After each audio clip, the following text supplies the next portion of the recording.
सांग माने चारि धाम जार यात्रा संपन्न करी व्यक्तिटीए मोक्ष प्राप्ति करिथाए। सही चारि धाम आम आस्थार जुगे जुगे प्रतीक अटे। बद्रीनाथ सत्य जुगर प्रतीक अटे। रामेश्वरम तृतीय जुगर साक्षी रही अछि। द्वारिका सही पुण्य भूमि अटे जहाकू द्वापरर सही अखिलेश्वर को समर्पित मना जाइथाए। आउ जगन्नाथ धाम आम कली जुगरे यह धर्मर प्रतिनिधि अटे। धर्मंकर दुईटी पुत्र हेले, जड़े नर आउ जड़े नारायण। दुई जण बहुत सात्विक एवं उच्च प्रवृत्तिर। थरे तांको माता प्रसन्न होई दुई पुत्र को कहिले, तुमे मोर दुई पुत्र अत्यंत मर्यादावान एवं बहुत उच्च संस्कार अट।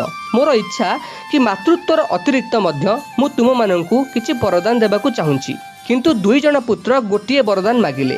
दुई पुत्र हाथ जोड़िले, माता को कहिले, धर्म प्रति एवं पिता प्रति आमर गभीर रुचि देखि आपण मोहित अटंती, किंतु माता आपण आमको तपस्वी हेबार वरदान दियंतु। माता चकित हो गले, कहीं ना जो पुत्रंक उपरे एते मात्रा मोह थिला, जेते अधिक स्नेह थिला, जदि तांकू तपस्वी हेबार वरदान देबे तेबे तपस्या करिया पई घर परिवार छाड़ी सेमाने चली जिवे। किंतु वचनबद्ध माता निजर मोह को पछरे पकाई निज वचनर पालन कले एवं दुई पुत्रंकु परम तपस्वी एवं परम तेजवान हेबार वरदान देले।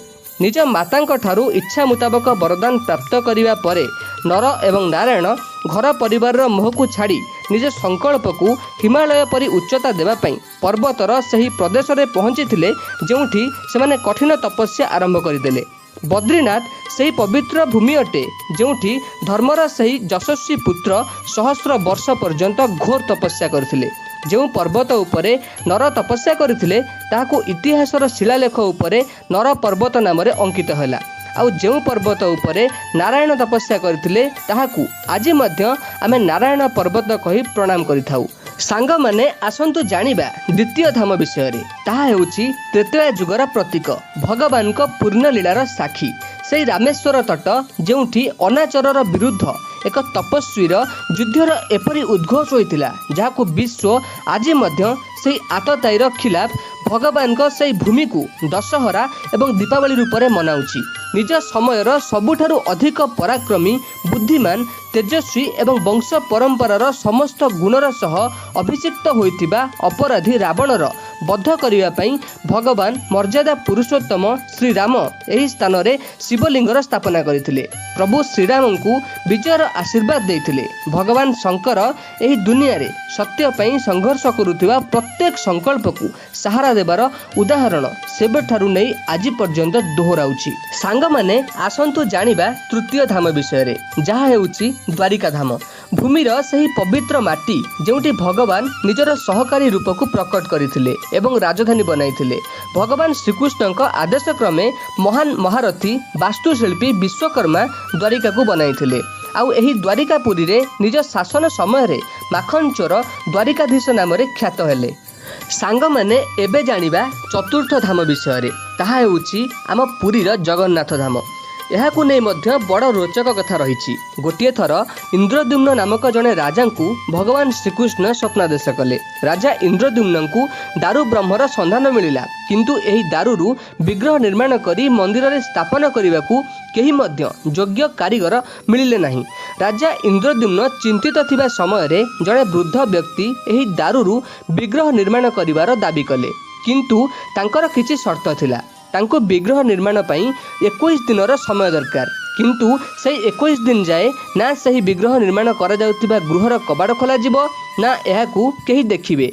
जदि समय पूर्वरु एही गृहर कबाड़ खोला जाए से सेहिठारु विग्रह निर्माणर कार्य बंद करदेवे। राजा इंद्रद्युम्न तांको शर्त को मानि नहीं तांको मूर्ति निर्माणर अनुमति देले। मूर्ति निर्माणर कार्य चालू थाए। सबुदिन श्रेणी हातुड़ीर शब्द कबाट बाहर को शुभुए, किंतु दिने एही शब्द न शुभिबारु रानीक मनरे संदेह आसिला।